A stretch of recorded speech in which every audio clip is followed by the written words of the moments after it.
Hi there, I'm Nick and this is Pastilla de Tuning. In today's episode, we're gonna have on review a very special bike. We are talking about the new Street Fighter from Honda, Hornet 1000. 1000 cc's and 150 horsepower, so we are talking about some real power for the street. I must be honest here and I must confess that I was very curious to test this bike. I like very much the lines of the bike. Looks like a real Street Fighter in my opinion. The bike comes with 5 riding modes: Sport, Standard and Rain, and also it has 2 adjustable riding modes, User 1 and User 2, that of course can be adjusted according to the rider's preferences. It's a very lightweight bike and it's very easy to maneuver, very easy to handle. But let's see how it feels on the road. When Honda announced the launch of this new bike, everybody was very curious due to the fact that in this class there is a lot of serious competition, and of course everybody wanted to see how Honda will respond. Let's hear the sound of this inline 4.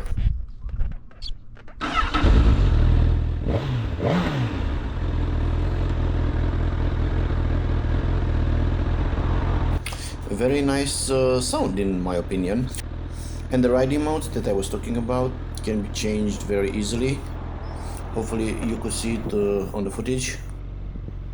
The riding position is a typical one for an aggressive super naked for a Street Fighter.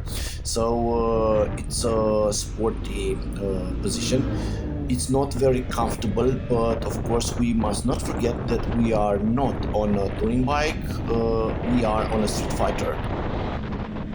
The suspension is a little bit hard in my opinion, but again, this is normal because we are talking about the Street Fighter Super Naked. It is a bike that was designed for aggressive riding, for aggressive cornering, and even for the track.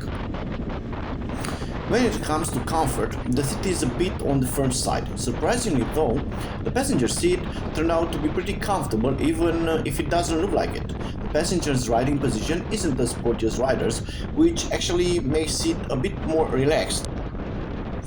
When it comes to riding in the city, the bike handles better than I expected. It doesn't heat up too much, which is impressive considering it's a 1000cc bike with 150 horsepower. Squeezing through traffic is easy. Being small, compact and narrow really helps, and also the steering angle is pretty decent. One thing I noticed right away about this bike is how good the brakes are. Even at higher speeds, just one finger on the lever was enough to slow down hard. Honestly, the brakes really impressed me, so Honda absolutely nailed it here. Take the Hornet out on a twisty road and ride it a bit more aggressively, and its two strengths really start to show. It leans into corners without any effort, holds the line beautifully, and feels incredibly agile and easy to handle. I mentioned the 5 riding modes earlier. Personally, I enjoyed the sport mode the most. In this mode, the bike feels like it pulls harder, has more punch, has more drive, and a more aggressive attitude overall. In my opinion, it's the most fun and the most engaging mode. It's like the Hornet transforms completely. It gets wild in the best way. Even though I'm more of a sport touring rider, personally I own a Hayabusa, and I'm not exactly a fan of a naked or super naked bikes.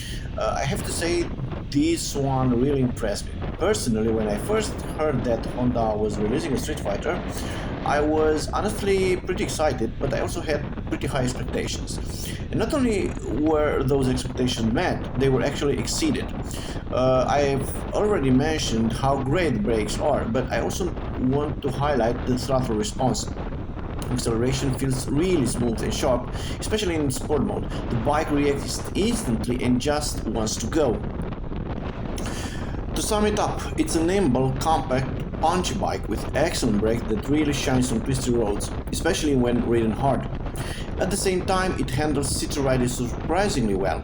It's a bike made for riders with some experience. I wouldn't recommend it for the riders that are at the beginning on their journey in the motorcycling world, but it's an incredibly fun machine to ride. That's about it for the Hornet 1000. If you enjoyed this review, don't forget to like, to subscribe and hit the bell so you don't miss the next one. Got questions or thoughts about the bike?